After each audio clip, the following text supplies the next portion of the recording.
Setelah melahirkan bayi prematur, aku mengirim pesan ke grup keluarga berkata, "Aku dan bayiku di ruang NICU. Tolong bantu kami."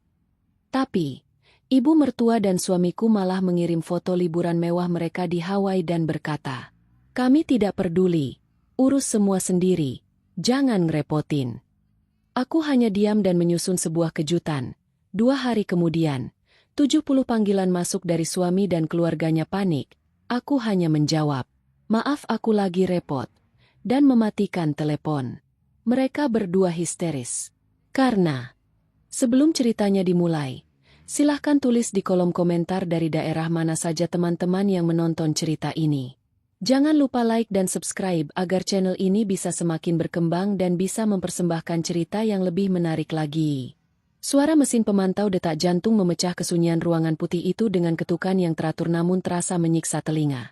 Mutia perlahan membuka kelopak matanya yang terasa seberat timah. Pandangannya masih kabur. Kepalanya terasa sangat pusing, dan seluruh tubuhnya seolah diikat erat pada ranjang besi tempatnya terbaring. Rasa nyeri yang teramat tajam menjalar di bagian perut bawahnya, mengingatkan pada luka sayatan yang masih sangat baru. Ia baru saja melewati sebuah operasi bedah darurat yang tidak hanya mempertaruhkan nyawanya sendiri, tetapi juga nyawa malaikat kecil yang selama ini ia kandung. Ingatannya kembali secara sepotong demi sepotong menyusun kepingan kejadian mengerikan beberapa jam yang lalu. Ia ingat rasa sakit luar biasa yang datang secara tiba-tiba saat ia sedang sendirian di rumah besarnya. Ia ingat menyeret tubuhnya ke arah meja untuk meraih telepon genggam dan memanggil ambulans dengan napas tersengal. Ia ingat deru sirine memecah jalanan, lampu-lampu terang benderang di ruang operasi, dan rasa dingin yang menusuk tulang sebelum kesadarannya ditarik paksa oleh obat bius. Kini ia terbangun dalam kesunyian mutlak di ruang perawatan intensif. Seorang perawat berseragam rapi masuk ke dalam ruangan. Langkah kakinya nyaris tidak terdengar. Ia mendekati ranjang Mutia dan memeriksa selang cairan medis yang menancap di punggung tangan wanita itu. Mutia mencoba bersuara, tetapi tenggorokannya terasa sangat kering seperti padang pasir yang tak pernah tersentuh hujan. Ia menelan ludah dengan susah payah, memaksakan pita suaranya bekerja sebelum berhasil mengeluarkan pertanyaan parau tentang keberadaan bayinya. Perawat itu tersenyum menenangkan, namun tatapan matanya menyiratkan duka dan kekhawatiran yang tidak bisa disembunyikan.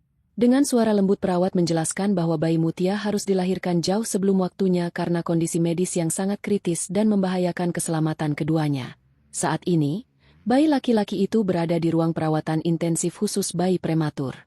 Tubuh kecilnya diletakkan di dalam tabung penghangat kaca dengan berbagai selang dan alat penyokong kehidupan menempel di dadanya yang rapuh. Mendengar penjelasan itu, pertahanan Mutia runtuh seketika. Hatinya hancur berkeping-keping membayangkan darah dagingnya harus berjuang sendirian di luar sana, menahan sakit yang mungkin tidak bisa ditanggung oleh ukuran tubuh sekecil itu. Air matanya mengalir deras membasahi bantal rumah sakit yang dingin. Ia ingin bangkit seketika itu juga. Ia ingin berlari menyusuri lorong rumah sakit menuju ruangan tempat anaknya berada.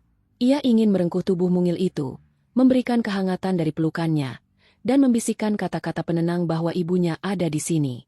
Namun jangankan berlari, untuk mengangkat kepalanya saja Mutia tidak memiliki daya. Tubuhnya sama sekali tidak bisa digerakkan, seolah-olah setiap otot dan tulang di tubuhnya telah kehilangan tenaga. Ia hanya bisa menangis dalam diam, membiarkan air mata menjadi satu-satunya bahasa untuk meluapkan keputusasaan yang mendalam. Dalam kelemahan fisik dan kehancuran batinnya, pikiran Mutia melayang pada suaminya, Fikri. Seharusnya Fikri ada di ruangan ini sejak awal. Seharusnya pria itu yang menggenggam tangannya erat-erat saat ia berjuang melawan maut di atas meja operasi. Seharusnya Fikri yang berdiri di samping tabung kaca bayinya, melantunkan azan dengan suara bergetar untuk menyambut kehadiran putra pertama mereka ke dunia. Namun kenyataannya, ruangan ini kosong melompong. Tidak ada suami yang menenangkan. Tidak ada keluarga yang memberikan pelukan hangat. Mutia memohon kepada perawat untuk mengambilkan telepon genggam miliknya di dalam tas yang diletakkan di atas meja kabinet di samping ranjang. Tangan Mutia bergetar hebat saat menerima benda pipih tersebut. Layarnya menyala terang. Namun layarnya bersih dari segala bentuk pemberitahuan. Tidak ada satupun panggilan tidak terjawab dari suaminya. Tidak ada pesan khawatir dari ibu mertuanya, Ibu Imas. Semuanya sepi. Padahal sebelum kejadian pendarahan ini terjadi, Mutia sudah mencoba menghubungi mereka berkali-kali karena merasa perutnya sangat tidak nyaman sejak pagi hari. Mutia menguatkan hatinya dan membuka aplikasi pesan di telepon genggamnya. Ia mencari ruang obrolan grup keluarga besar pihak Fikri. Jarinya yang masih terpasang jarum dan plester medis terasa sangat kaku dan nyeri saat digunakan untuk mengetik. Ia berharap pesan yang akan dikirimnya ini bisa menyadarkan Fikri dan keluarganya bahwa ini adalah situasi darurat yang tidak bisa diabaikan. Ia membuang jauh-jauh segala rasa gengsi, rasa sakit hati, atau amarah atas ketidakpedulian suaminya selama beberapa minggu belakangan ini. Saat ini yang paling ia butuhkan hanyalah kehadiran mereka. Ia butuh Fikri datang ke rumah sakit ini sekarang juga, mengurus segala keperluan administrasi medis yang pasti memakan biaya tidak sedikit, dan memberinya sandaran untuk bersandar di masa-masa kritis ini. Sebagai seorang istri, wajar jika ia mengharapkan suaminya berada di garis depan saat musibah datang menerpa keluarga kecil mereka. Dengan napas yang tersengal menahan nyeri sayatan di perutnya, Mutia mulai mengetik kalimat demi kalimat dengan susah payah. "Ibu, Mas Fikri, tolong aku dan bayiku sekarang ada di ruang perawatan intensif. Kondisi kami berdua sangat kritis. Tolong bantu kami." Pesan singkat berisi jeritan minta tolong itu akhirnya terkirim. Mutia membiarkan layar teleponnya menyala, tidak melepaskan pandangannya sedikit pun dari ruang obrolan tersebut. Waktu terasa berjalan sangat merayap. Detik demi detik berlalu seolah menjadi siksaan batin tersendiri. Ia melihat munculnya tanda bahwa pesan penting itu telah dibaca oleh beberapa anggota grup keluarga, termasuk nomor Fikri dan Ibu Imas. Jantung Mutia berdebar sangat kencang. Ia menunggu balasan yang mungkin berisi pertanyaan panik tentang nama rumah sakit tempat ia dirawat, atau sekadar ucapan cemas dari seorang suami yang menyesal karena tidak berada di samping istrinya. Bayangan wajah bayinya yang bahkan belum sempat ia sentuh terus menari-nari di pelupuk matanya. Mutia memejamkan mata rapat-rapat, memanjatkan doa tiada henti dalam hati agar Sang Pencipta memberikan keajaiban untuk anak pertamanya. Ia berjanji akan menukarkan apa saja, memberikan seluruh harta dan sisa hidupnya asalkan sang anak bisa selamat dan tumbuh sehat. Kesunyian ruang perawatan itu kini terasa semakin mencekam dan mencekik lehernya. Mutia merasa hawa dingin menyusup perlahan hingga ke sumsum tulangnya. Ia menarik selimut tebalnya dengan sisa tenaga yang ada, berusaha mencari kehangatan yang tidak kunjung datang. Ia merasa sangat sendirian di tengah medan pertempuran yang begitu besar dan menakutkan. Ia mempertaruhkan segalanya untuk mempertahankan kehamilan ini melewati 9 bulan yang penuh tantangan. Namun orang yang seharusnya menjadi pelindung utamanya justru menghilang tanpa jejak di saat paling menentukan. Mutia mencoba mengingat kembali awal mula pertengkarannya dengan Fikri 3 hari yang lalu. Saat itu Fikri berkemas terburu-buru dan beralasan ada urusan pekerjaan yang sangat mendesak bersama ibunya keluar kota. Mutia saat itu sudah memohon sambil menangis agar Fikri menunda kepergiannya karena kondisi kehamilannya sedang bermasalah dan dokter sudah memperingatkan untuk beristirahat total. Namun Ibu Imas justru berdiri di depan pintu kamarnya, membela Fikri dengan nada tinggi dan menuduh Mutia sebagai istri yang terlalu memanjakan diri. Ibu Imas mengatakan dengan lantang bahwa Fikri harus bekerja keras mencari uang siang dan malam, sehingga Mutia tidak pantas menghalangi langkah suaminya mencari rezeki. Perkataan sang ibu mertua sungguh menyayat hati Mutia, mengingat kenyataan yang sebenarnya mengenai siapa penyokong dana utama dalam keluarga itu. Mutia hanya bisa terdiam dan menundukkan kepala saat itu, memilih untuk mengalah demi menghindari keributan yang lebih besar yang bisa membuat janinnya tertekan. Kini, terbaring lemah tak berdaya di atas ranjang rumah sakit yang dingin ini, Mutia sungguh menyesali sikap diamnya selama ini. Ia menyadari bahwa ia telah membiarkan dirinya dan kebaikannya diinjak-injak berulang kali atas nama pengabdian seorang istri. Namun Mutia segera menepis pikiran tersebut, meyakinkan dirinya bahwa saat ini bukanlah waktu yang tepat untuk memikirkan harga dirinya yang terluka. Keselamatan dan kesembuhan bayinya adalah satu-satunya hal yang berharga di dunia ini. Ia kembali memaksakan matanya menatap layar telepon yang cahayanya mulai meredup. Pesannya sudah berstatus dibaca sejak 15 menit yang lalu. Belum ada satupun ketikan balasan yang muncul. Perasaan gelisah mulai berubah menjadi kepanikan yang menyesakkan dada. Ia berusaha membohongi dirinya sendiri dengan berbagai pembenaran. Mungkin mereka sedang panik dan terburu-buru mencari tiket pulang sehingga tidak sempat mengetik balasan. Suara perawat yang kembali masuk ruangan menyadarkan Mutia dari lamunannya. Perawat itu memeriksa suhu tubuh Mutia dengan wajah tenang. Mutia hanya bisa memaksakan sebuah senyuman tipis di bibirnya yang pucat, menyembunyikan badai ketakutan yang mengamuk hebat di dalam dadanya, terus menanti sebuah ketukan pesan yang ia harap akan menyelamatkan kewarasannya. Layar telepon genggam yang sedari tadi ditatap oleh Mutia tiba-tiba menyala terang, disertai getaran halus yang membuat jantungnya berdegup semakin kencang. Ia segera mengangkat benda pipi itu dengan tangan yang gemetar hebat, nyaris menjatuhkannya ke atas selimut rumah sakit. Ada secercah harapan yang seketika mekar di dalam dadanya. Ia yakin itu adalah balasan dari Fikri, suaminya yang pasti sedang didera kepanikan luar biasa setelah membaca pesannya. Mutia sudah membayangkan kalimat panjang berisi permohonan maaf dari Fikri karena tidak berada di sampingnya saat operasi, dan janji bahwa pria itu akan segera memesan penerbangan paling awal untuk menemuinya dan melihat bayi mereka. Dengan napas tertahan, jari telunjuk Mutia menyentuh layar untuk membuka pesan yang baru saja masuk ke dalam ruang obrolan grup keluarga tersebut.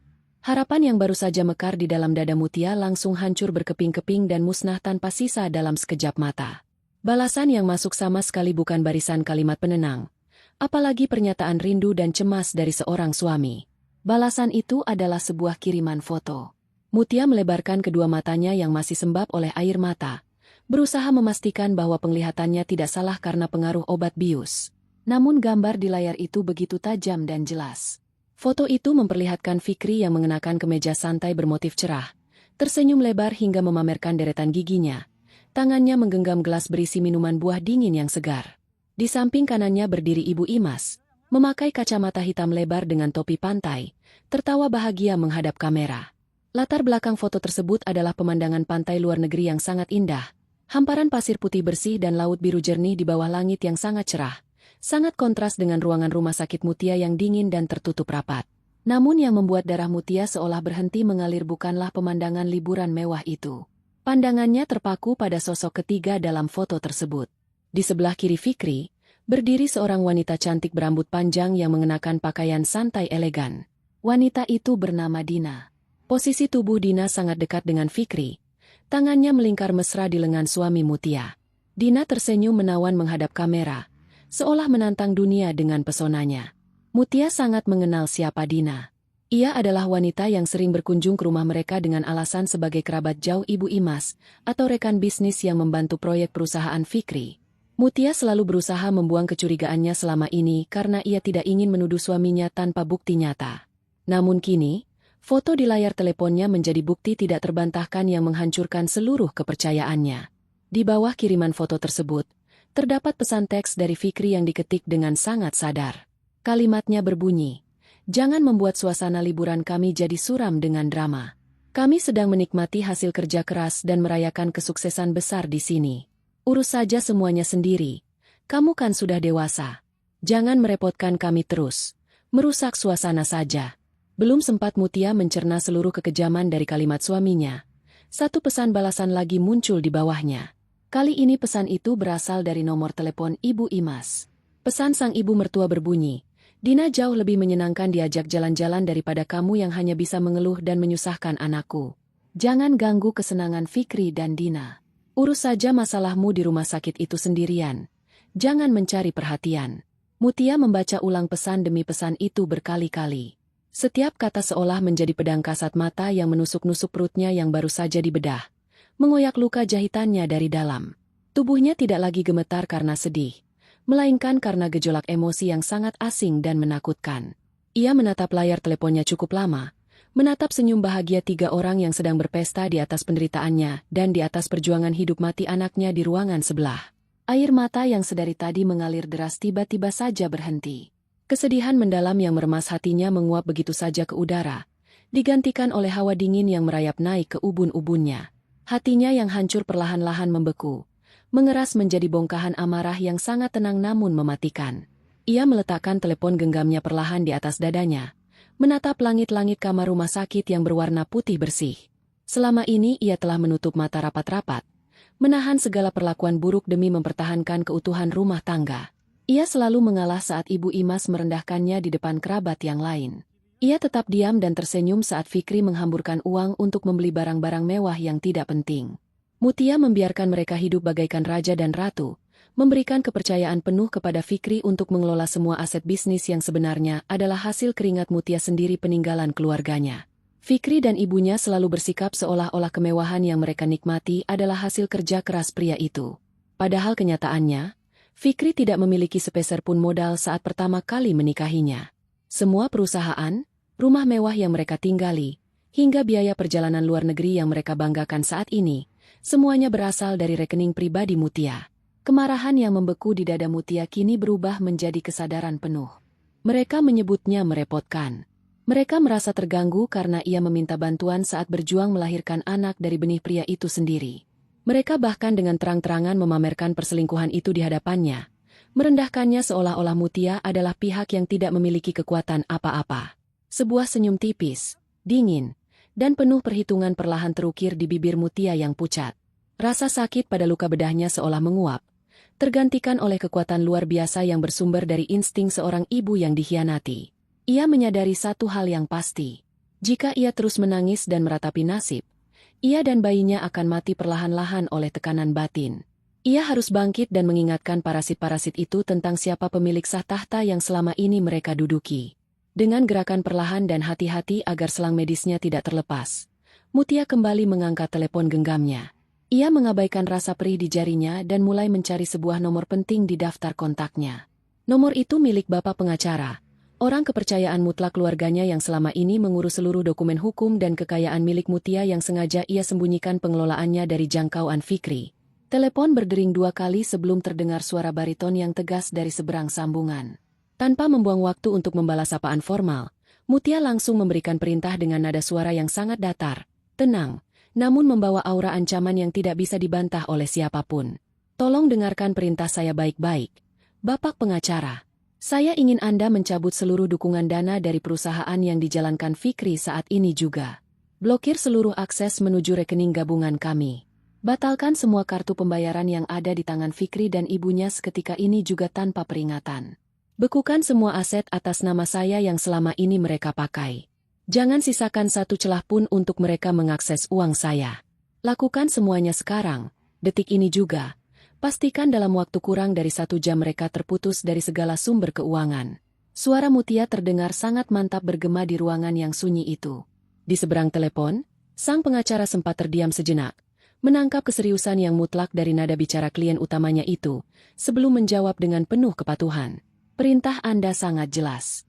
Semua proses penarikan dana dan pembekuan aset akan selesai dalam waktu kurang dari 1 jam. Mereka akan jatuh dari puncak tertinggi dan kehilangan segalanya sebelum mereka menyadari apa yang terjadi. Balas pengacara itu dengan nada meyakinkan. Mutia memutus sambungan telepon tanpa mengucapkan selamat tinggal. Ia meletakkan benda itu kembali ke atas meja dengan gerakan perlahan. Matanya menatap lurus ke arah pintu ruangan yang tertutup rapat. Membayangkan di balik pintu itu ada anak laki-lakinya yang sedang berjuang melawan kematian. Mutia mengepalkan tangannya kuat-kuat. Parasit-parasit itu mengira mereka bisa membuangnya begitu saja setelah menghisap habis kebaikannya. Mereka mengira Mutia adalah wanita lemah yang hanya bisa menangis dan menerima nasib. Mereka merayakan kemenangan terlalu dini di luar negeri sana.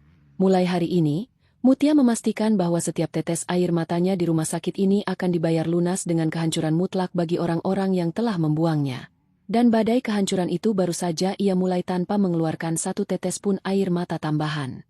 Ruangan perawatan intensif itu masih terasa sangat dingin, namun hawa beku di dalam dada Mutia jauh lebih membekukan daripada suhu penyejuk ruangan. Setelah memberikan instruksi tegas kepada pengacaranya, Mutia meletakkan telepon genggamnya di atas meja kecil di samping tempat tidur.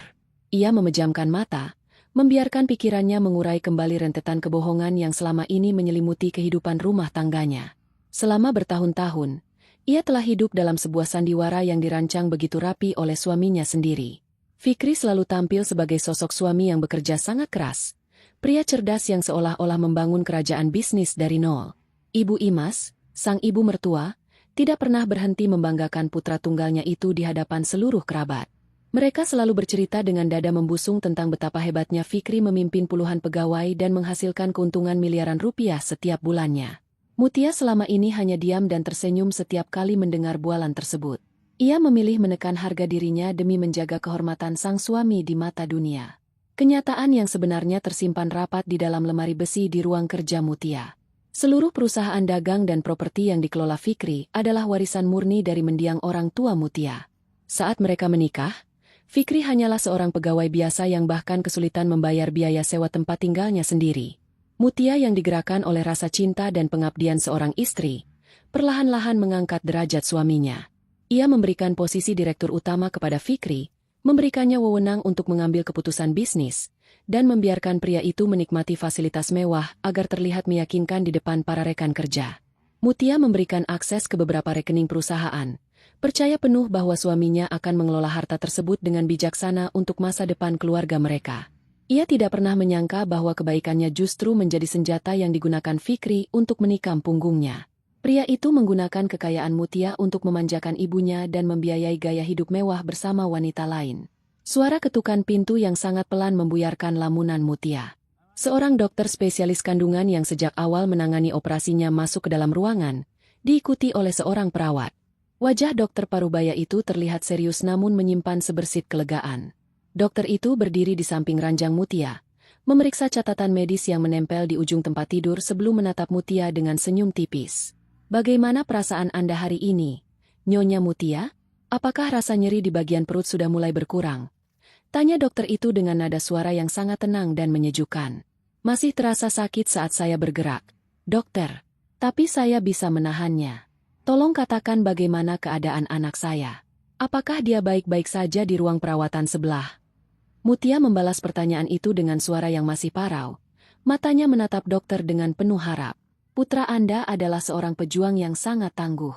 Meskipun lahir sangat jauh dari waktu perkiraan dan organ paru-parunya belum berkembang sempurna, dia menunjukkan tanda-tanda kehidupan yang sangat kuat.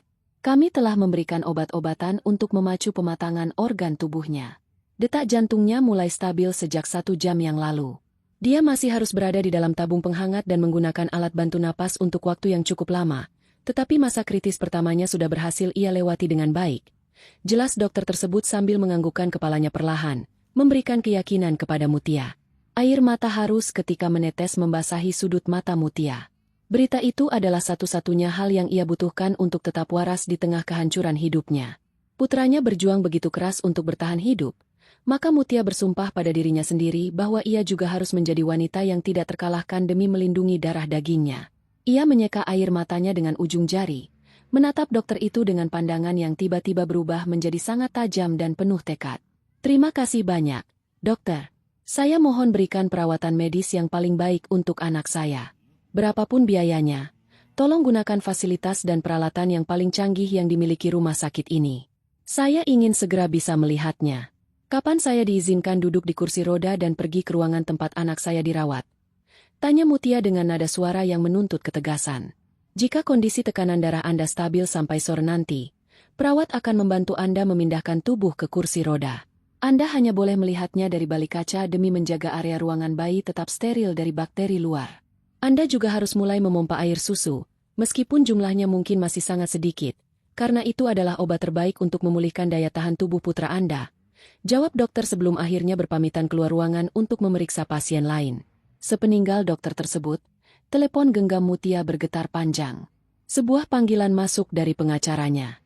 Mutia segera menggeser layar dan menempelkan benda itu ke telinganya. "Lapor Nyonya Mutia. Semua instruksi Anda sudah saya laksanakan dengan sempurna tanpa ada halangan sedikit pun." Suara bariton pengacara itu terdengar sangat jelas dan tegas. "Saya telah menarik seluruh dana operasional dari 3 rekening utama perusahaan. Saya juga sudah menghubungi pihak Bank Pusat untuk memblokir seluruh kartu kredit dan kartu debit yang dipegang oleh saudara Fikri dan Ibu Imas. Sistem bank mencatat penolakan transaksi beberapa menit yang lalu. Selain itu, saya telah membekukan akses mereka ke seluruh aset properti dan mengeluarkan surat pemberhentian sementara untuk saudara Fikri dari posisinya sebagai direktur utama perusahaan dengan alasan penyelidikan aliran dana yang mencurigakan." "Kerja yang sangat bagus. Pastikan tidak ada satu orang pun di perusahaan yang memberikan bantuan pinjaman uang kepada mereka. Jika ada pegawai yang berani mentransfer uang sekecil apapun kepada Fikri, langsung berikan surat pemecatan hari ini juga. Biarkan mereka menikmati liburan mereka tanpa uang sepeser pun di negeri orang," perintah Mutia dengan nada yang sangat dingin. Hatinya tidak menyisakan ruang sedikit pun untuk belas kasihan. "Baik, Nyonya Mutia. Saya juga sudah menyusun berkas gugatan cerai dan laporan kepolisian terkait penggelapan dana perusahaan yang digunakan untuk kepentingan pribadi di luar negeri. Berkas ini siap diserahkan ke pengadilan dan pihak berwajib kapan saja Anda memberikan perintah lanjutan," tambah pengacara tersebut. "Tahan dulu berkas hukum itu. Biarkan mereka merasakan kepanikan menjadi orang gelandangan terlebih dahulu. Biarkan mereka merasakan bagaimana rasanya tidak memiliki tempat bernaung dan tidak memiliki uang untuk makan. Ketika mereka akhirnya berhasil merangkak pulang ke negara ini, barulah kita berikan kejutan sambutan yang sesungguhnya. Saya akan menghubungi Anda lagi besok pagi," ucap Mutia mengakhiri pembicaraan. Mutia meletakkan teleponnya dan membuang napas panjang. Ia merasa seolah ada sebuah beban berat yang baru saja terangkat dari pundaknya. Rasa sakit di perutnya seakan tidak lagi mengganggunya. Ia meminta perawat untuk membantunya duduk dan membawa alat pompa susu. Sambil menahan rasa nyeri yang luar biasa di sekujur tubuhnya, Mutia mulai memeras air susunya tetes demi tetes. Setiap tetes yang berhasil ia kumpulkan adalah wujud cinta dan perjuangannya untuk sang anak. Ia tidak akan membiarkan kesedihan merusak kualitas air susunya. Mulai detik ini, tidak ada lagi Mutia yang lemah lembut dan selalu mengalah. Yang tersisa hanyalah seorang ibu yang siap menghancurkan siapa saja yang berani menyakiti dan mengabaikan anaknya. Parasit-parasit itu telah membangunkan seekor harimau yang selama ini tertidur lelap. Dan harimau itu kini bersiap untuk menerkam mereka tanpa sisa. Matahari bersinar terik menghangatkan hamparan pasir putih di sebuah pantai luar negeri yang sangat terkenal dengan kemewahannya. Angin laut berhembus sejuk membawa aroma garam dan kebebasan. Di kawasan perbelanjaan elit yang terletak tidak jauh dari bibir pantai, 3 orang sedang berjalan dengan penuh kebanggaan, menelusuri deretan toko barang-barang bermerek dunia. Fikri berjalan di depan dengan dada membusung, mengenakan kacamata hitam keluaran terbaru dan jam tangan mahal yang berkilau tertimpa cahaya matahari. Di sebelah kanannya, Dina menggandeng lengannya erat-erat, sesekali menyandarkan kepalanya ke bahu Fikri sambil tertawa manja. Dina mengenakan gaun pantai berbahan sutra yang sangat elegan. Sementara itu, Ibu Imas berjalan sedikit di belakang mereka, sibuk merekam setiap sudut bangunan mewah dan barang-barang mahal di dalam toko menggunakan telepon genggamnya, bersiap untuk memamerkan video tersebut kepada teman-teman arisannya di kampung halaman. Langkah Dina terhenti di depan sebuah etalase kaca yang memajang perhiasan-perhiasan berkilau dengan harga yang fantastis. Mata wanita itu berbinar terang menatap sebuah kalung bertahtakan berlian berukuran besar yang diletakkan di atas bantal bludru berwarna merah menyala. Ia menarik lengan Fikri dengan kuat, memaksa pria itu untuk ikut melihat barang mewah yang memikat hatinya tersebut. Mas Fikri, coba lihat kalung itu. Sangat cantik dan elegan, bukan?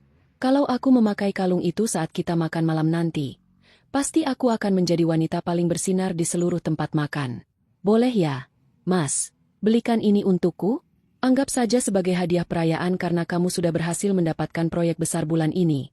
Rajuk Dina dengan nada suara yang dibuat sangat manja, matanya mengerjap-ngerjap merayu. Fikri melirik label harga yang tertera di samping kalung tersebut. Angkanya menunjukkan nilai ratusan juta jika ditukar dengan mata uang negara asal mereka. Fikri tersenyum lebar, merasa sangat berkuasa dan kaya raya. Ia menepuk tangan Dina dengan lembut dan membusungkan dadanya semakin tinggi. Tentu saja boleh, sayang. Apapun yang kamu inginkan, pilih saja. Harga kalung itu tidak ada artinya dibandingkan dengan kebahagiaanmu. Ayo kita masuk dan langsung minta pegawai toko untuk membungkusnya. Jawab Fikri dengan suara lantang, sengaja agar beberapa pelanggan lain di sekitar toko mendengar kesombongannya.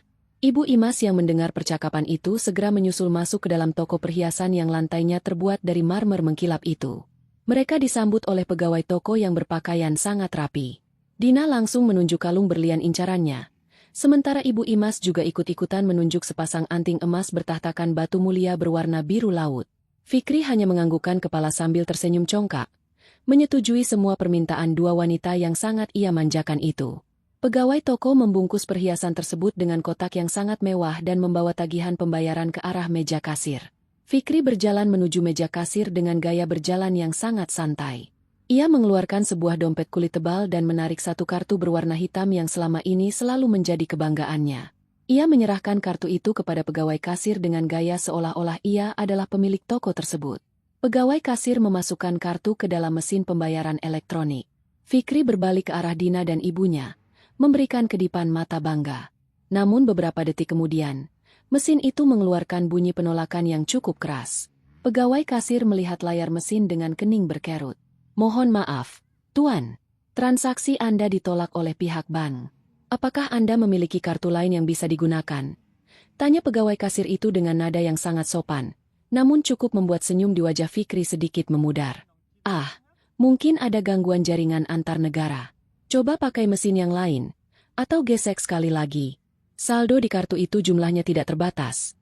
Ucap Fikri berusaha menutupi rasa gugupnya. Tangannya mengibas ke udara meremehkan situasi. Pegawai kasir mengulang proses pembayaran, namun mesin kembali mengeluarkan bunyi penolakan yang sama, menampilkan pesan bahwa kartu tersebut telah diblokir secara permanen. Wajah Fikri mulai memerah karena malu. Apalagi beberapa pelanggan lain mulai mencuri pandang ke arah meja kasir. Dengan gerakan cepat dan sedikit kasar, Fikri menarik kartu hitamnya dan mengeluarkan kartu kedua dari bank yang berbeda. Ia menyerahkan kartu itu kepada kasir. Mesin kembali berbunyi. Ditolak.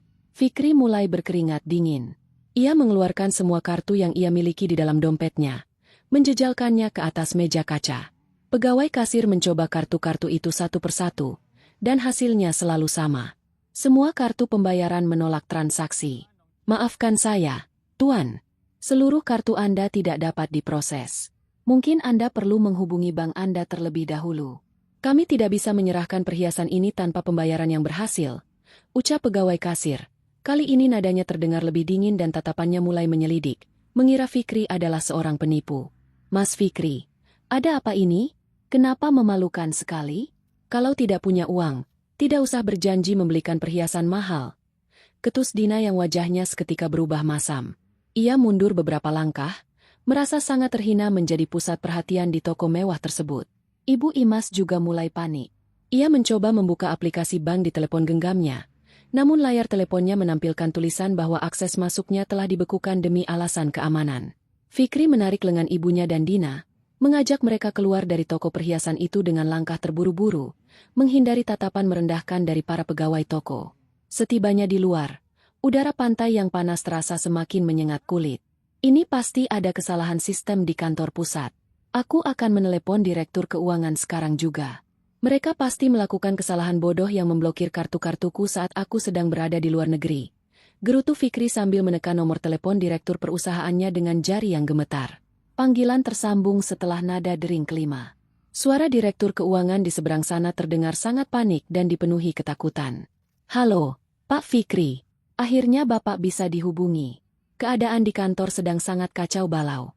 Pak, setengah jam yang lalu, pihak bank dan pengacara pribadi Nyonya Mutia datang membawa surat kuasa resmi. Seluruh dana di rekening perusahaan telah ditarik habis tak tersisa. Nyonya Mutia membekukan semua aliran dana operasional dan memblokir seluruh kartu atas nama Bapak. Lapor direktur keuangan dengan suara bergetar nyaring. Apa maksudmu? Perusahaan ini milikku. Bagaimana bisa pengacara itu menarik uang tanpa tanda tanganku? Coba transfer uang darurat ke rekening pribadiku sekarang juga. Aku butuh uang tunai untuk membayar hotel dan kembali ke tanah air. Teriak Fikri. Urat lehernya menonjol menahan amarah dan kepanikan yang luar biasa. Tidak bisa. Pak, pengacara itu juga memberikan surat pemberhentian resmi untuk Bapak. Secara hukum, seluruh aset dan modal perusahaan ini memang terdaftar mutlak atas nama Nyonya Mutia sedari awal berdiri. Kami tidak berani melanggar hukum. Pak, jika kami berani mengirimkan uang 1 sen pun kepada Bapak, kami semua akan langsung dilaporkan ke pihak berwajib atas tuduhan penggelapan. Kami tidak bisa membantu Bapak sama sekali. Maafkan saya, Pak.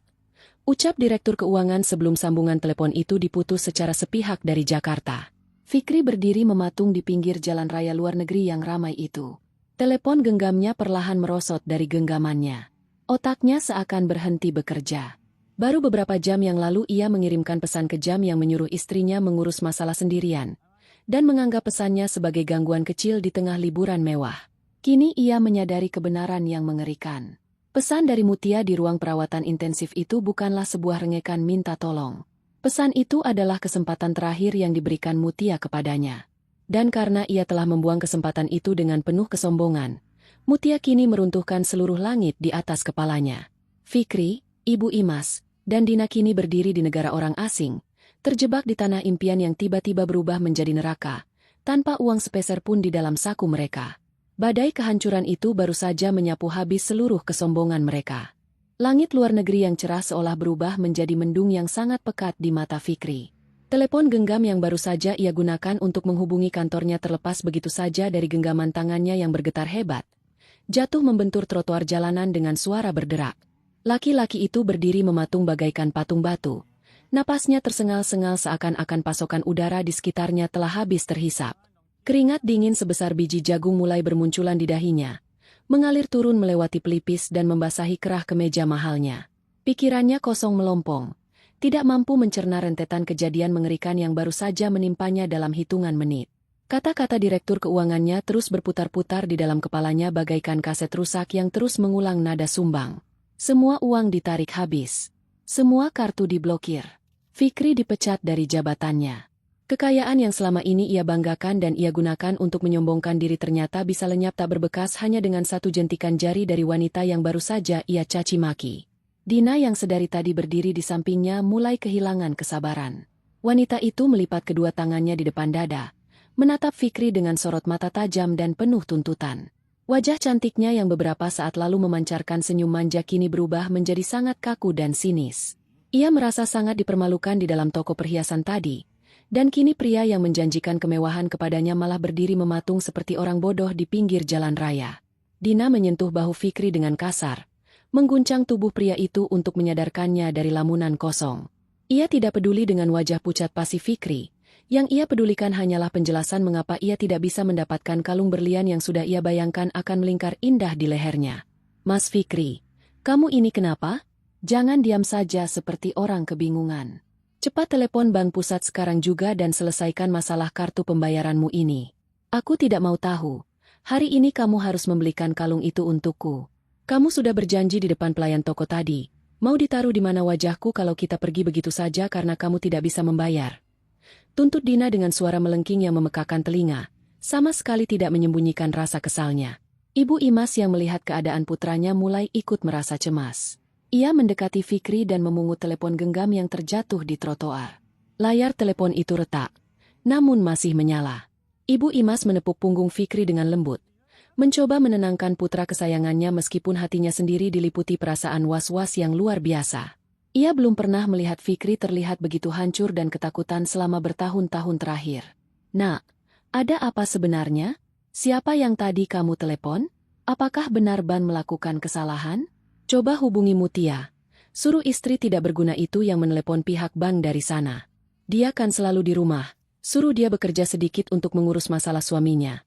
Ucap Ibu Imas dengan nada memerintah. Masih belum menyadari malapetaka apa yang sebenarnya sedang terjadi. Mendengar nama Mutia disebut, pertahanan diri Fikri runtuh seketika. Kedua lututnya terasa lemas hingga ia hampir saja tersungkur ke aspal jika saja ia tidak berpegangan pada tiang lampu jalan di dekatnya. Ia menoleh ke arah ibunya dengan tatapan mata yang kosong dan penuh keputusasaan.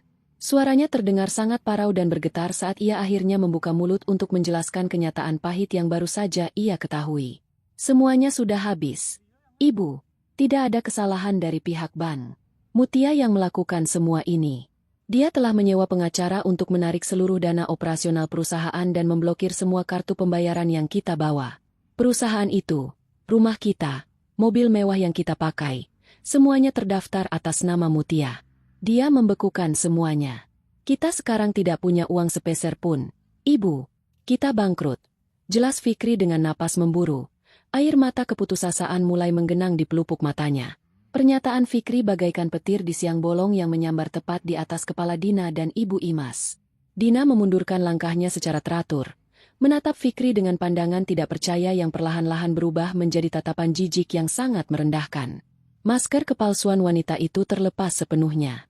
Selama ini ia bersedia melayani Fikri dan bersikap manis, karena ia mengira pria itu adalah seorang pengusaha sukses yang memiliki kekayaan tanpa batas. Ia sama sekali tidak tahu menahu bahwa seluruh kemewahan itu adalah milik istri sah Fikri. Mendengar bahwa pria di hadapannya kini hanyalah seorang pengangguran tanpa harta, rasa cinta palsu di hati Dina menguap seketika, digantikan oleh kemarahan karena merasa tertipu mentah-mentah. Apa kamu bilang? Jadi selama ini kamu menipuku mentah-mentah? Kamu berpura-pura menjadi pria kaya raya yang membelikan aku barang-barang mewah. Padahal semua uang itu milik istrimu? Pria macam apa kamu ini, Mas? Memalukan sekali. Aku merendahkan diriku berjalan bersamamu karena aku pikir kamu bisa menjamin masa depanku. Kalau kamu miskin dan tidak punya apa-apa, untuk apa aku membuang waktuku di sini bersamamu? Teriak Dina tanpa mempedulikan orang-orang yang berlalu lalang di sekitar mereka. Dina, jaga ucapanmu. Berani-beraninya kamu berbicara seperti itu kepada anakku. Selama ini kamu sudah menikmati uang anakku. Kamu sudah diajak berlibur ke luar negeri. Kamu harus setia menemaninya di saat sulit seperti ini. Ibu Imas membentak Dina dengan marah, berusaha membela putranya meskipun tangannya sendiri gemetar ketakutan memikirkan nasib mereka. Dina tertawa keras, tawa yang terdengar sangat sumbang dan penuh penghinaan. Ia menatap Ibu Imas dari ujung kepala hingga ujung kaki dengan tatapan meremehkan. Setia? Jangan membuat lelucon di saat seperti ini. Ibu, aku menemani Fikri karena dia punya uang.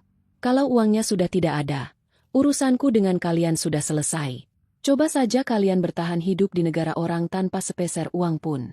Aku punya uang simpananku sendiri. Aku bisa mengurus diriku tanpa pria pembohong ini. Tanpa membuang waktu lagi, Dina membalikan badannya dan melangkah pergi dengan cepat meninggalkan Fikri dan Ibu Imas yang masih berdiri mematung di pinggir jalan. Ia menghentikan sebuah kendaraan umum dan masuk ke dalamnya tanpa menoleh sedikit pun ke belakang. Fikri hanya bisa menatap kepergian wanita yang selama ini ia puja-puja itu dengan tatapan kosong. Ia menyadari betapa bodohnya dirinya menukar seorang istri yang setia dan tulus seperti Mutia dengan seorang wanita berhati parasit seperti Dina. Namun penyesalan itu datang terlambat, karena masalah yang lebih besar sudah menanti mereka di depan mata. Dengan sisa-sisa tenaga dan langkah yang gontai, Fikri mengajak ibunya berjalan kembali menuju tempat penginapan mewah tempat mereka menginap. Mereka berharap setidaknya masih bisa beristirahat di dalam kamar dan memikirkan jalan keluar besok pagi. Sepanjang perjalanan, Ibu Imas tidak berhenti menangis dan mengumpat, menyalahkan Mutia atas segala kesialan yang menimpa mereka. Fikri hanya diam membisu. Pikirannya sibuk mencari cara bagaimana mereka bisa bertahan hidup dan pulang ke tanah air. Namun setibanya mereka di halaman depan tempat penginapan tersebut, sebuah pemandangan yang menghancurkan hati sudah menyambut mereka. Beberapa petugas keamanan berseragam rapi berdiri di depan pintu masuk utama, menjaga dua buah koper besar milik Fikri dan ibunya yang sudah diletakkan sembarangan di teras luar bangunan. Seorang petugas resepsionis menghampiri mereka dengan wajah datar dan tatapan yang sangat dingin. Ia menyerahkan selembar kertas tagihan kepada Fikri. Kertas itu berisi keterangan pembatalan masa menginap. Mohon maaf, Tuan. Kami menerima pemberitahuan dari pihak bank bahwa uang jaminan yang Anda berikan saat kedatangan telah ditarik paksa. Semua kartu pembayaran Anda juga telah masuk ke dalam daftar hitam. Oleh karena itu, kami terpaksa menghentikan layanan kamar untuk Anda. Staf kami sudah merapikan seluruh barang pribadi Anda ke dalam koper. Anda berdua dipersilakan untuk meninggalkan area tempat penginapan kami sekarang juga. Tegas petugas tersebut tanpa memberikan sedikit pun ruang untuk tawar-menawar. Fikri mencoba berdebat, memohon agar diberikan waktu 1 malam saja, namun petugas keamanan langsung melangkah maju, siap mengusir mereka dengan paksa jika mereka membuat keributan. Dengan perasaan hina yang luar biasa, Fikri meraih gagang kopernya, sementara Ibu Imas menangis meraung-raung sambil memeluk koper miliknya. Mereka diseret keluar dari gerbang tempat penginapan mewah tersebut, disaksikan oleh tamu-tamu lain yang memandang mereka dengan tatapan aneh. Malam mulai turun menyelimuti kota asing tersebut, membawa hawa dingin yang menusuk tulang. Fikri dan Ibu Imas kini resmi menjadi gelandangan di negeri orang, duduk di atas koper mereka di bawah temaram lampu jalan, menebus kesalahan fatal yang telah mereka perbuat dengan harga yang sangat mahal. 2 hari yang terasa seperti seumur hidup telah berlalu bagi Fikri dan Ibu Imas. Kota luar negeri yang tadinya terlihat seperti surga dunia kini berubah wujud menjadi neraka penyiksaan yang tidak ada ujungnya. Mereka berdua terpaksa menghabiskan malam-malam yang dingin dengan tidur di kursi taman umum, atau meringkuk di sudut stasiun kereta bawah tanah. Setiap kali mereka memejamkan mata, petugas keamanan selalu datang mengusir mereka dengan bentakan kasar. Rasa lapar mulai menggerogoti perut mereka tanpa ampun. Uang tunai yang tersisa di saku Fikri hanya cukup untuk membeli sebotol air mineral dan sepotong roti kering yang harus mereka bagi berdua. Ibu Imas yang terbiasa hidup enak dengan pelayanan serba mewah kini tubuhnya terlihat sangat lusuh. Pakaiannya kotor, rambutnya berantakan, dan wajahnya pucat pasi menahan lapar serta masuk angin. Ia terus-menerus merintih kesakitan, menyalahkan Fikri, menyalahkan Dina, dan yang paling banyak menyalahkan Mutia atas penderitaan yang sedang mereka alami. Fikri sendiri tidak dalam keadaan yang lebih baik. Kesombongan dan kebanggaan dirinya telah hancur berkeping-keping tak tersisa. Ia mencoba meminta bantuan kepada orang-orang yang berlalu lalang, namun keterbatasan bahasa dan penampilan mereka yang berantakan membuat orang-orang justru menjauh karena mengira mereka adalah penipu jalanan. Fikri juga sudah mencoba mendatangi kantor kedutaan besar negaranya. Namun antrean yang panjang dan birokrasi yang rumit membuat proses pemulangan mereka tidak bisa dilakukan dalam waktu singkat. Di tengah keputusasaan yang semakin mencekik, satu-satunya harapan Fikri adalah memohon pengampunan dari Mutia. Ia yakin jika ia meminta maaf dan memohon dengan sangat menyedihkan, Mutia yang selama ini selalu berhati lembut pasti akan luluh dan mengirimkan uang untuk menyelamatkan mereka. Namun, kenyataan berkata lain. Jauh di tanah air, Mutia sedang duduk tenang di kursi roda di dalam ruang perawatan khusus bayi. Tubuhnya perlahan mulai pulih, dan rasa sakit dari luka bedahnya sudah bisa ia atasi. Perhatian Mutia sepenuhnya tercurah pada tabung penghangat di hadapannya. Di dalam tabung itu, bayi laki-lakinya mulai menunjukkan perkembangan yang sangat menggembirakan. Selang-selang medis perlahan-lahan mulai dilepaskan satu persatu. Warna kulit bayi itu mulai terlihat kemerahan dan sehat.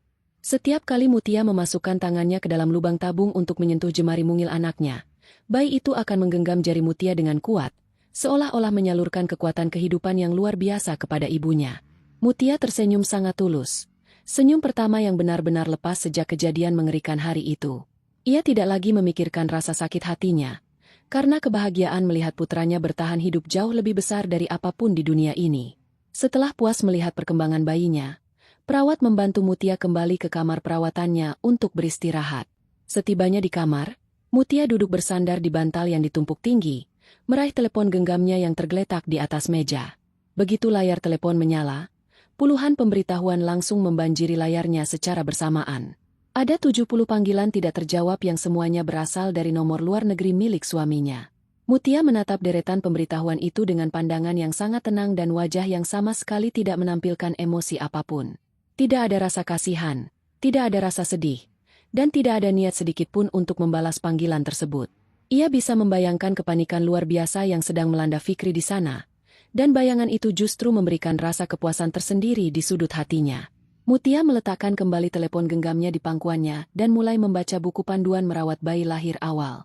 Namun belum sempat ia membuka halaman pertama, telepon genggamnya kembali bergetar dan menyala, menampilkan panggilan masuk dari nomor Fikri untuk yang ke-71 kalinya.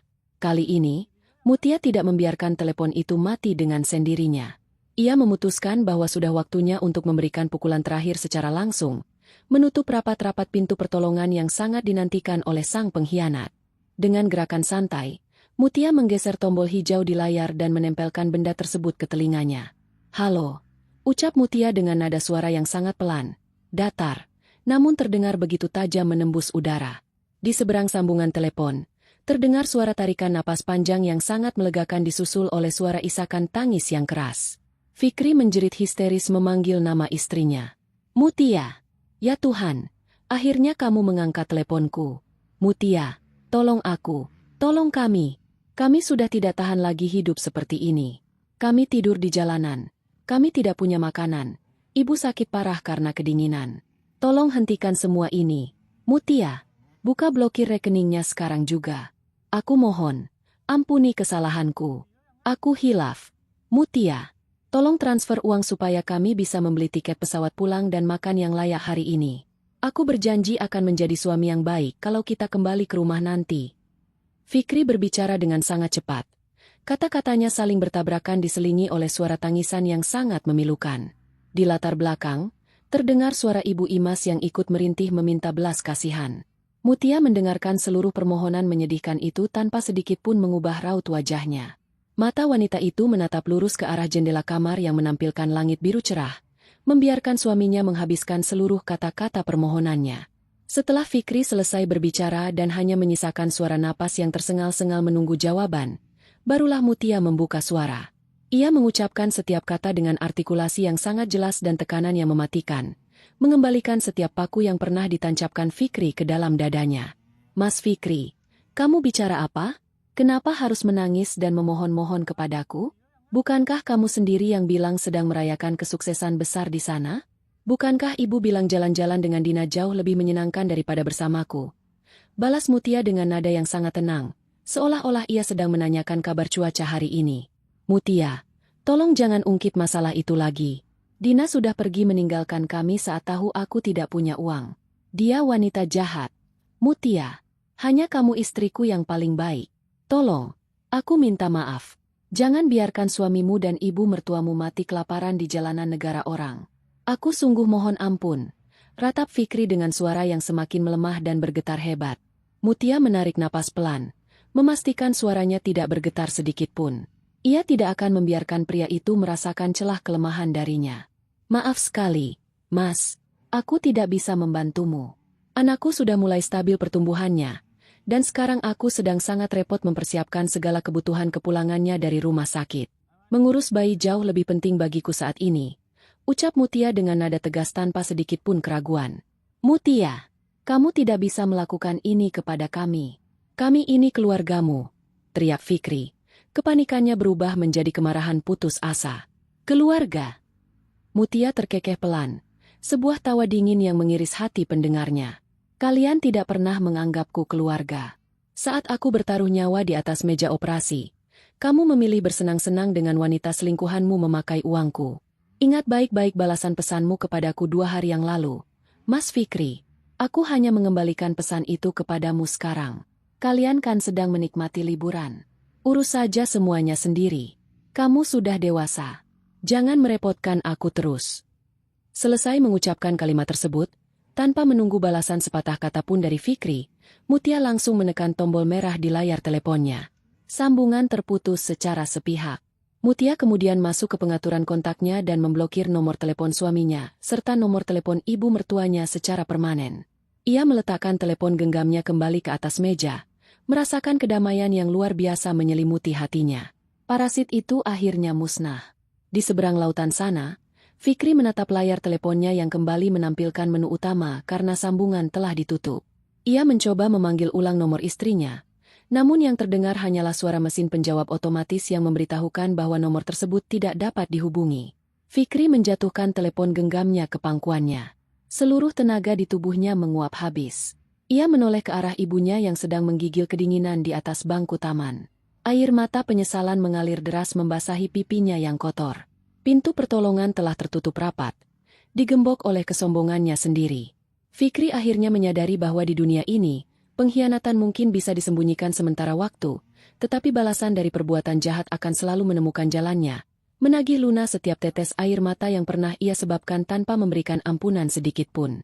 Waktu berjalan dengan sangat lambat dan menyiksa bagi 2 orang yang kini telah kehilangan seluruh harga diri mereka di negara asing. Setelah panggilan telepon yang diputus secara sepihak oleh Mutia, Fikri dan Ibu Imas benar-benar terjerumus ke dalam dasar penderitaan yang paling dalam. Uang mereka telah habis tak bersisa bahkan untuk sekadar membeli sebotol air minum. Mereka menghabiskan hari-hari berikutnya dengan berjalan tanpa arah, menahan rasa lapar yang melilit perut hingga membuat pandangan menjadi berkunang-kunang. Pakaian mewah yang mereka kenakan saat berangkat kini telah berubah menjadi sangat kotor, berbau tidak sedap, dan penuh dengan debu jalanan. Ibu Imas yang tidak pernah merasakan kesulitan seumur hidupnya terus-menerus menangis sambil memegangi perutnya yang sakit.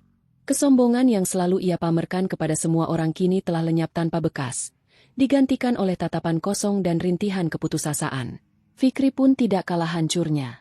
Pria yang tadinya berjalan dengan dada membusung itu kini harus menundukkan kepala dalam-dalam saat mengais sisa makanan di sekitar tempat pembuangan umum demi menyambung nyawa ibunya. Keberadaan mereka yang luntang-lantung di tempat umum akhirnya menarik perhatian pihak berwenang setempat. Pada hari kelima masa gelandangan mereka, sebuah kendaraan patroli kota berhenti tepat di depan bangku taman tempat Fikri dan Ibu Imas sedang beristirahat. Beberapa petugas berseragam turun dan menanyakan dokumen perjalanan mereka. Fikri mencoba menjelaskan situasi mereka dengan terbata-bata, namun petugas tersebut langsung menahan mereka karena dianggap mengganggu ketertiban umum dan tidak memiliki jaminan keuangan untuk tinggal di negara tersebut. Mereka dibawa secara paksa ke pusat penahanan sementara bagi warga negara asing yang bermasalah. Di tempat itu, Fikri dan ibunya dikumpulkan bersama puluhan pelanggar hukum lainnya dalam sebuah ruangan besar yang berlantai dingin tanpa alas yang layak. Makanan yang diberikan hanyalah sepiring nasi keras dan lauk yang rasanya sangat hambar. Sebuah hukuman telak bagi lidah Ibu Imas yang biasanya selalu disajikan hidangan mahal dari rumah makan ternama. Berita penahanan mereka akhirnya sampai ke pihak perwakilan negara asal melalui proses birokrasi yang memakan waktu cukup lama. Petugas perwakilan datang untuk memeriksa keadaan Fikri dan mulai mengurus dokumen pemulangan paksa mereka. Proses ini tidaklah mudah dan cepat. Fikri harus menandatangani berbagai surat pernyataan hutang kepada negara, karena biaya perjalanan pulang mereka ditanggung sementara oleh pemerintah. Fikri merasa sangat terhina saat harus membubuhkan tanda tangannya di atas kertas tersebut, mengakui di hadapan para petugas bahwa dirinya yang tadinya mengaku sebagai pengusaha kaya raya kini jatuh miskin, hingga tidak mampu membeli karcis pesawat. Petugas perwakilan menatap Fikri dengan pandangan dingin dan penuh penghakiman, seolah tahu bahwa masalah yang menjerat pria itu bukanlah sekadar nasib buruk, melainkan hasil dari perbuatannya sendiri. Setelah melewati berbagai pemeriksaan yang melelahkan, tiket pemulangan paksa akhirnya diterbitkan, dan mereka diantar menuju bandar udara di bawah pengawasan ketat petugas hingga mereka benar-benar masuk ke dalam pesawat. Penerbangan pulang itu menjadi pengalaman paling memalukan sepanjang hidup Fikri. Mereka tidak lagi duduk di kursi kelas mewah yang luas dan nyaman. Pihak berwenang menempatkan mereka di kursi paling belakang, tepat di sebelah kamar kecil pesawat yang sering dilewati oleh banyak orang. Para penumpang lain yang duduk di sekitar mereka seringkali menutup hidung atau memalingkan wajah, karena tidak tahan dengan aroma tubuh Fikri dan Ibu Imas yang sudah berhari-hari tidak tersentuh air bersih. Ibu Imas terus menutupi wajahnya dengan kedua tangan, menangis tertahan sepanjang perjalanan melintasi benua tersebut. Sementara itu, Fikri menatap keluar jendela kecil pesawat dengan pandangan kosong. Di dalam benaknya, ia masih berusaha menyusun kepingan-kepingan harapan palsu. Ia meyakinkan dirinya sendiri bahwa setibanya di tanah air, ia masih memiliki rumah mewah untuk tempat berteduh. Ia berencana untuk mendatangi Mutia di rumah sakit, bersujud di kaki istrinya itu, dan memohon pengampunan hingga Mutia mau mengembalikan seluruh kehidupannya yang hilang.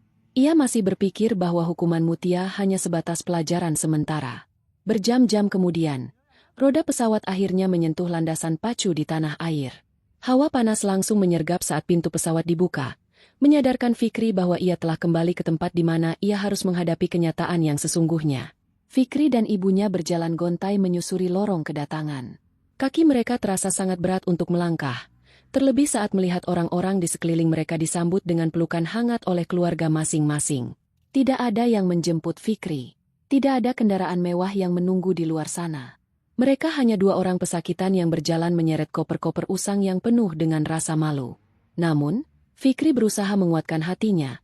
Ia menggenggam lengan ibunya erat-erat dan membimbing wanita tua itu menuju pintu keluar utama bandar udara. Langkah Fikri tiba-tiba terhenti tepat di pintu keluar. Di hadapannya, berdiri 4 orang pria bertubuh tegap dengan wajah sangat tegas.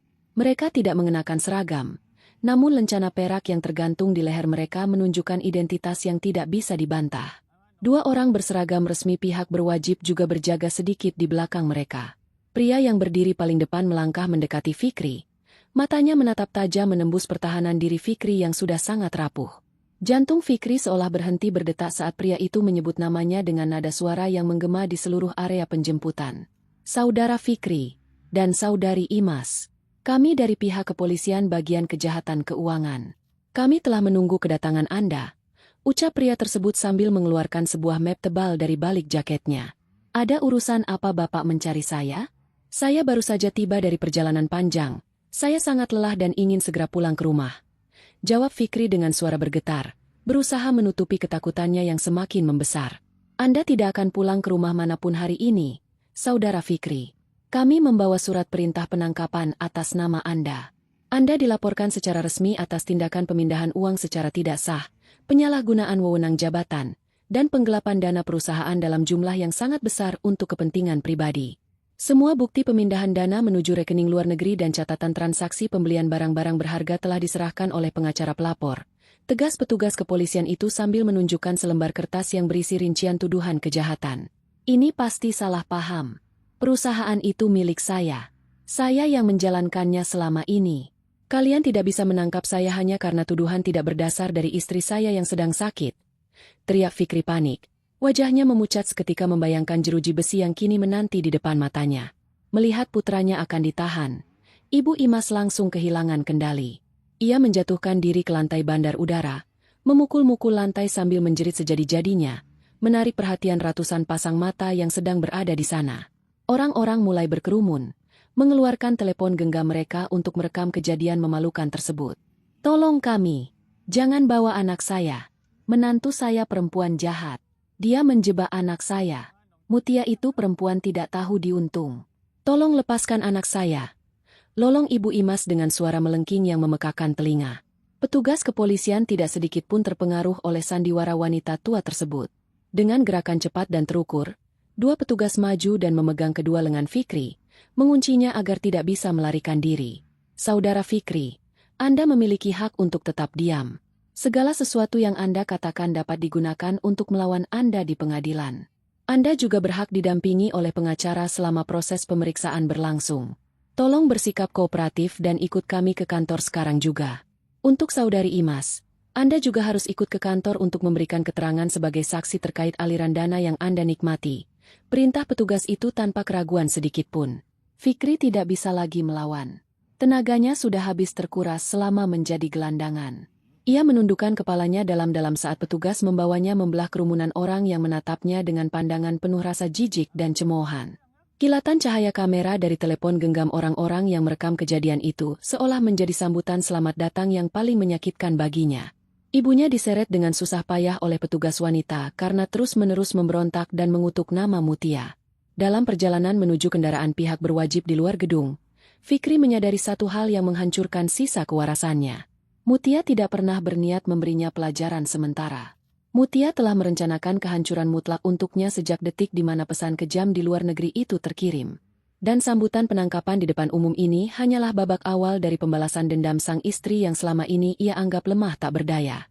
Proses pemeriksaan di kantor kepolisian berlangsung sangat lama dan menguras tenaga. Fikri duduk di ruang interogasi dengan tubuh gemetar, diberondong ratusan pertanyaan tajam dari para penyidik yang tidak memberikannya ruang untuk bernapas. Seluruh bukti yang diserahkan oleh pengacara Mutia begitu sempurna dan tidak bisa dibantah. Catatan pemindahan uang dari rekening perusahaan ke rekening pribadi, bukti pembayaran tempat penginapan mewah, hingga mutasi pembelian barang-barang perhiasan semuanya tercetak jelas. Fikri tidak memiliki satupun alasan yang bisa menyelamatkannya karena pada kenyataannya, seluruh kekayaan itu memang tertulis sah atas nama Mutia. Setelah proses pemeriksaan awal yang melelahkan itu selesai menjelang malam hari, pihak berwajib memutuskan untuk menahan dokumen perjalanan Fikri dan memberikan surat panggilan lanjutan. Mengingat pihak pelapor memberikan kelonggaran agar tersangka tidak langsung dimasukkan ke dalam sel penahanan malam itu juga, Fikri dan ibunya diizinkan meninggalkan gedung kepolisian dengan status wajib lapor. Ini bukanlah sebuah kebaikan, melainkan bagian dari rencana Mutia agar Fikri merasakan penderitaan kehilangan segala-galanya secara perlahan-lahan di luar sana. Fikri dan Ibu Imas berdiri di depan gerbang gedung kepolisian dengan tatapan kosong. Langit malam tanah air terasa sama dinginnya dengan malam-malam yang mereka lewati di luar negeri. Dengan sisa uang logam yang mereka kumpulkan dari dalam tas, Fikri memesan kendaraan umum termurah untuk mengantarkan mereka kembali ke rumah mewah yang selama ini menjadi lambang kesombongan mereka.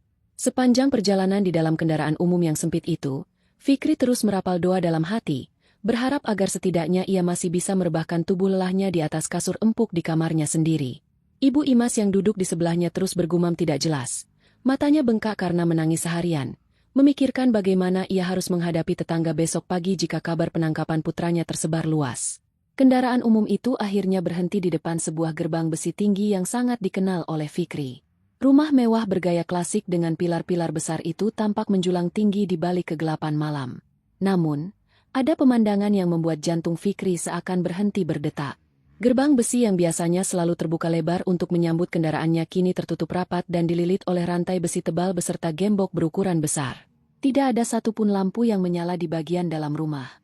Di depan gerbang tersebut, berdiri dua orang petugas keamanan berseragam gelap yang belum pernah Fikri lihat sebelumnya.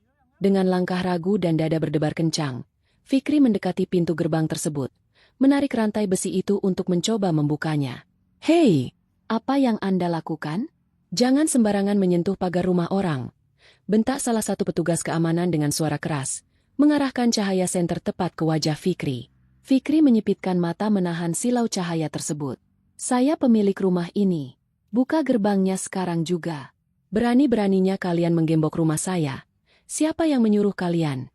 Petugas keamanan itu menurunkan senternya dan memandang Fikri dari atas ke bawah dengan tatapan meremehkan. Pakaian Fikri yang lusuh dan kotor sama sekali tidak mencerminkan sosok seorang pemilik rumah mewah. "Anda pasti saudara Fikri. Maaf saja, Anda sudah tidak memiliki hak atas bangunan ini. Rumah ini telah resmi dikosongkan dan dijual oleh pemilik sahnya, Nyonya Mutia, 3 hari yang lalu. Seluruh perabotan berharga sudah dipindahkan ke tempat lain. Majikan baru kami yang membeli rumah ini memerintahkan untuk menggembok seluruh akses masuk dan melarang Anda menginjakan kaki selangkah pun di area pekarangan." Jelas petugas itu dengan nada tegas, mengusir Fikri dengan gerakan tangannya. Ibu Imas yang baru saja turun dari kendaraan langsung berlari mendekati gerbang dengan napas tersengal. "Kalian pasti berbohong. Ini rumah anak saya. Mutia tidak berhak menjual rumah ini tanpa seizin suaminya. Buka pintunya. Saya mau masuk. Saya lelah dan mau tidur di kamar saya." "Ibu, surat kepemilikan bangunan ini mutlak atas nama Nyonya Mutia sejak awal dibeli. Saudara Fikri tidak punya hak apa-apa secara hukum. Kalau ibu masih bersikeras masuk, kami akan memanggil polisi karena tindakan penerobosan. Oh ya, Nyonya Mutia berpesan untuk mengembalikan barang-barang pribadi kalian berdua. Semua barang murahan milik kalian sudah kami kumpulkan di sudut jalan sana. Silakan diambil dan jangan pernah kembali lagi ke sini.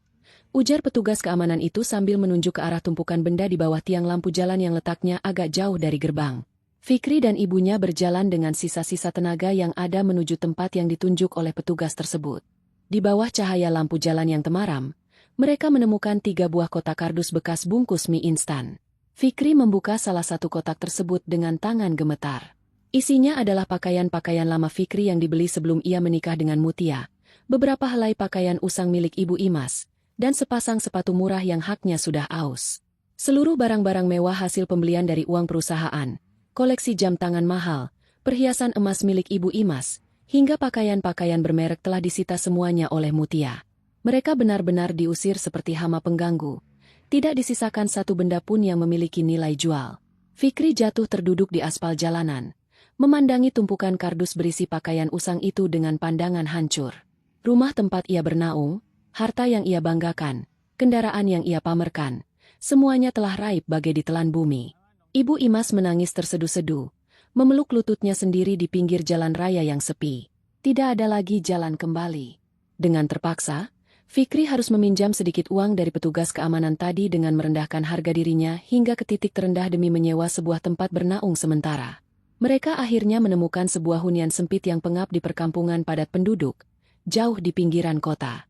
Tempat itu hanya berupa satu ruangan kotak berdinding batako yang terasa sangat panas, tanpa ada penyejuk ruangan, dan berbau tidak sedap. Tidak ada ranjang empuk, hanya selembar tikar tipis yang menutupi lantai semen yang dingin. Di sanalah Fikri dan Ibu Imas menghabiskan sisa malam mereka, meratapi nasib buruk yang terus-menerus menghantam tanpa henti. Keesokan paginya, matahari bersinar terik menembus jendela kecil di hunian sempit itu. Fikri terbangun dengan tubuh yang terasa sakit di setiap persendiannya.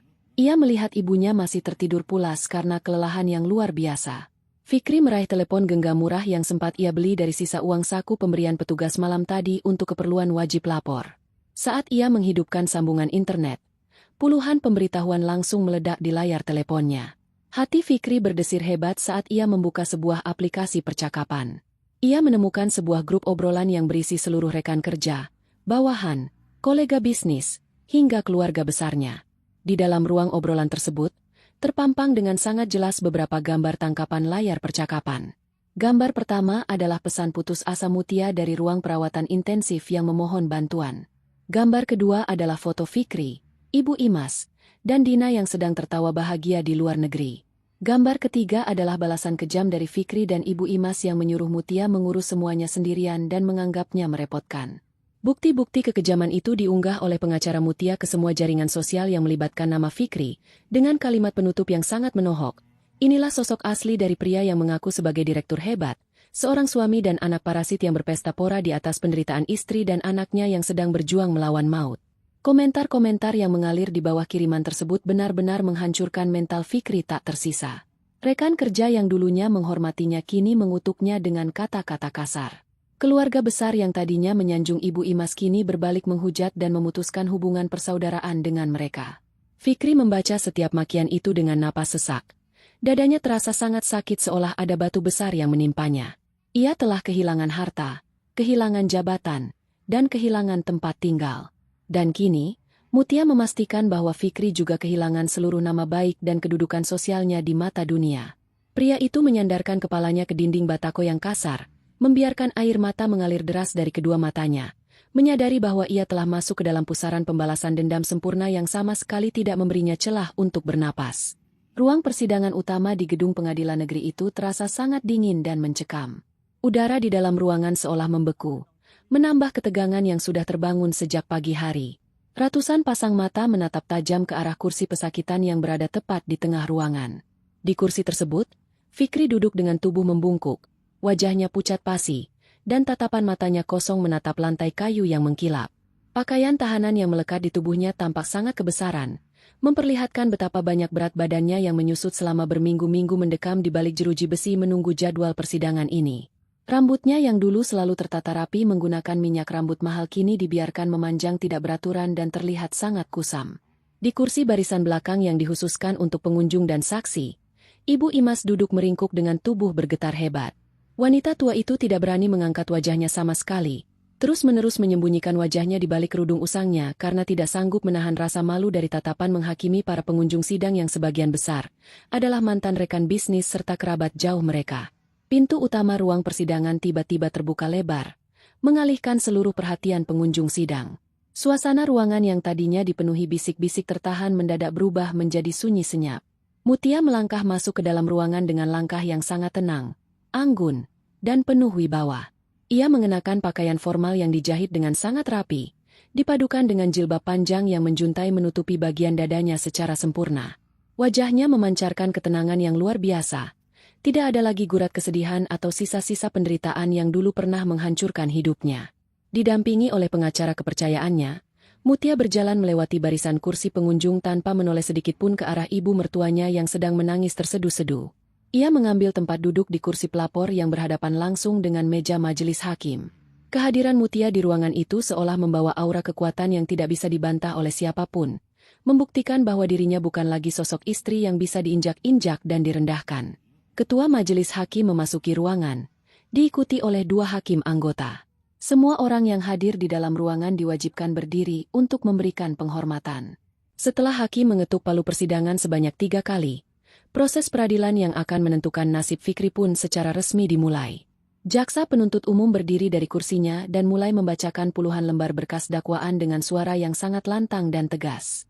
Setiap kalimat yang diucapkan oleh jaksa penuntut umum seolah menjadi paku tajam yang ditancapkan berulang kali ke dalam dada Fikri. Jaksa menguraikan secara rinci bagaimana Fikri secara sadar dan terencana telah memindahkan dana perusahaan milik istrinya ke rekening pribadinya. Semua bukti transaksi yang mencakup pembelian barang mewah untuk wanita lain, pembayaran tiket perjalanan luar negeri, hingga biaya penginapan kelas atas dibeberkan secara terbuka tanpa ada satupun yang terlewatkan. Jumlah kerugian materi yang dialami oleh Mutia mencapai angka yang sangat fantastis, belum lagi kerugian moral yang diakibatkan oleh penelantaran istri dan anak di saat situasi yang sangat mempertaruhkan nyawa. Fikri mendengarkan semua dakwaan itu dengan napas yang semakin sesak. Ia mencoba mencari pembelaan melalui pengacara yang disediakan oleh negara untuknya. Namun bukti-bukti yang diserahkan oleh pihak Mutia terlalu sempurna. Surat kepemilikan perusahaan, bukti mutasi bank, dan seluruh dokumen hukum menunjukkan bahwa Mutia adalah pemilik sah satu-satunya atas seluruh kekayaan tersebut. Pengacara Fikri bahkan terlihat kesulitan untuk sekadar memberikan bantahan kecil. Saat hakim memberikan kesempatan kepada Fikri untuk memberikan tanggapan atas dakwaan tersebut, pria itu justru menangis terseduh-seduh di depan pelantang suara. Kesombongannya benar-benar telah rata dengan tanah. Ia memutar tubuhnya menghadap ke arah meja tempat Mutia duduk. Lalu dengan gerakan tiba-tiba ia menjatuhkan dirinya dari kursi pesakitan hingga kedua lututnya membentur lantai ruang sidang dengan cukup keras. Mutia, aku mohon ampun. Tolong cabut semua laporan ini. Aku suamimu. Mutia, ayah dari anakmu. Apakah kamu tega melihat ayah dari anakmu membusuk di dalam penjara? Aku mengaku salah. Aku hilaf terbawa nafsu duniawi. Tolong berikan aku satu kesempatan lagi untuk memperbaiki semuanya. Aku berjanji akan menjadi budakmu. Aku berjanji akan bekerja keras untuk mengembalikan semua uangmu. Asal jangan penjarakan aku. Ratap Fikri dengan suara bergetar dan air mata yang membanjiri wajahnya, memohon belas kasihan di hadapan ratusan orang yang menyaksikannya. Melihat putranya bersujud memohon ampun, Ibu Imas tidak bisa lagi menahan dirinya. Ia menerobos pembatas kursi pengunjung dan berlari tertatih-tatih menghampiri meja Mutia. Wanita tua itu langsung menjatuhkan dirinya ke lantai, berusaha meraih ujung pakaian Mutia dengan tangan gemetar. Mutia, menantuku yang paling baik, kasihanilah anakku. Kalau kamu memenjarakan Fikri, siapa yang akan mengurus ibu yang sudah tua dan sakit-sakitan ini? Ibu minta maaf karena selama ini selalu menyakiti hatimu. Ibu berjanji tidak akan mencampuri urusan rumah tangga kalian lagi. Hukum saja ibu, tapi tolong lepaskan Fikri. Dia satu-satunya tulang punggung ibu. Tangis Ibu Imas dengan sangat histeris, berharap air mata palsunya bisa meluluhkan hati Mutia yang selama ini ia kenal sangat pemaaf. Ruang sidang menjadi sangat riuh. Beberapa petugas keamanan segera bergerak maju untuk menarik Ibu Imas dan Fikri agar kembali ke tempat semula. Namun Mutia mengangkat sebelah tangannya, memberikan isyarat kepada petugas keamanan untuk berhenti sejenak. Mutia menatap 2 orang yang sedang bersujud di lantai itu dengan pandangan yang sangat datar. Tidak ada kilatan kemarahan di matanya. Tidak ada juga raut kebencian. Yang ada hanyalah sebuah ketegasan mutlak dari seseorang yang telah memutus semua tali perasaan. Mutia menarik napas panjang, lalu mengucapkan kalimatnya dengan artikulasi yang sangat lambat dan jelas, memastikan setiap kata terdengar hingga ke sudut terjauh ruang persidangan tersebut. Mas Fikri, Ibu, kalian menangis memohon ampun sekarang bukan karena kalian menyesali perbuatan kalian kepadaku dan bayiku. Kalian menangis karena kalian ketakutan menghadapi hukuman penjara dan kemiskinan. Ucap Mutia dengan nada suara yang sangat tenang namun sangat mematikan. Ibu dulu bilang aku merepotkan dan menyusahkan anak ibu. Kalian menyuruhku mengurus semuanya sendirian saat nyawa darah daging kalian sendiri sedang berada di ambang kematian. Kalian memamerkan kesenangan di atas penderitaanku. Sekarang, silakan urus konsekuensi perbuatan kalian sendiri. Jangan merepotkan aku lagi. Setelah mengucapkan kalimat penutup tersebut, Mutia mengalihkan pandangannya ke arah ketua majelis hakim dan menganggukkan kepalanya, menandakan bahwa ia tidak akan pernah berdamai atau mencabut laporannya. Fikri ditarik paksa oleh petugas keamanan untuk kembali duduk di kursi pesakitan. Sementara Ibu Imas dibawa keluar dari ruang sidang karena terus-menerus membuat keributan yang mengganggu jalannya peradilan. Proses persidangan pun dilanjutkan pada tahap pembacaan putusan akhir. Ketua majelis hakim membacakan seluruh pertimbangan hukum dengan suara yang menggema. Semua bukti telah sah dan meyakinkan bahwa Fikri bersalah melakukan tindak pidana penggelapan dan pencurian aset berharga. Berdasarkan seluruh fakta persidangan, keterangan saksi, dan alat bukti yang sah, pengadilan memutuskan bahwa saudara Fikri terbukti secara sah dan meyakinkan bersalah melakukan tindak pidana. Oleh karena itu, pengadilan menjatuhkan hukuman kurungan penjara selama 15 tahun, serta diwajibkan untuk mengembalikan seluruh kerugian material kepada pihak pelapor. Putus ketua majelis hakim sembari mengetuk palu persidangan dengan sangat keras. Suara ketukan palu itu menjadi penanda berakhirnya kehidupan Fikri yang bebas. Ia menjerit tertahan saat petugas langsung memborgol kedua tangannya untuk dibawa menuju kendaraan tahanan yang sudah menunggu di halaman belakang gedung pengadilan. Pembalasan Mutia telah selesai dengan sempurna. Pengkhianatan itu telah dibayar lunas hingga ke akar-akarnya. 3 tahun telah berlalu sejak peristiwa yang mengubah seluruh jalan kehidupan Mutia. Waktu bergulir dengan membawa banyak perubahan yang sangat luar biasa. Mutia kini duduk di sebuah kursi kebesaran di dalam ruang kerja utamanya yang terletak di lantai teratas sebuah gedung perkantoran bergengsi. Ia telah mengambil alih sepenuhnya kendali atas seluruh perusahaan peninggalan keluarganya. Di bawah kepemimpinannya yang tegas, cerdas, dan penuh perhitungan, perusahaan itu berkembang pesat melebihi pencapaian yang pernah diraih pada masa lalu. Mutia bukan lagi sosok istri pendiam yang selalu bersembunyi di balik bayang-bayang suaminya. Ia kini menjelma menjadi seorang pemimpin wanita yang sangat disegani di dunia bisnis. Seorang panutan yang membuktikan bahwa keterpurukan bisa diubah menjadi pijakan untuk melompat lebih tinggi. Di sudut ruang kerjanya yang luas, terdapat sebuah area bermain kecil yang dipenuhi mainan edukasi. Di sanalah putra kecilnya sering menghabiskan waktu menunggunya menyelesaikan pekerjaan. Bayi prematur yang dulu berjuang hidup di dalam tabung penghangat itu kini telah tumbuh menjadi seorang anak laki-laki yang sangat tampan, sehat, cerdas, dan sangat menyayangi ibunya. Sementara kehidupan Mutia dipenuhi dengan cahaya keberhasilan dan kebahagiaan yang melimpah, nasib orang-orang yang pernah mengkhianatinya justru semakin terperosok ke dalam lubang penderitaan yang tidak memiliki dasar. Dina, wanita yang dulu dengan sombongnya meninggalkan Fikri di luar negeri, akhirnya mendapatkan ganjaran atas gaya hidupnya yang menghalalkan segala cara demi sebuah kemewahan palsu. Setelah kembali ke tanah air, Dina berusaha menjerat beberapa pria kaya lainnya untuk membiayai kebiasaan buruknya. Namun, lingkungan pergaulan yang salah justru menjerumuskannya ke dalam jurang yang sangat gelap. Dina ditangkap oleh pihak berwajib di sebuah tempat hiburan malam karena terbukti mengonsumsi dan mengedarkan obat terlarang. Kini wanita yang selalu membanggakan kecantikan dan keanggunannya itu harus mendekam di sel tahanan wanita yang pengap dan sesak.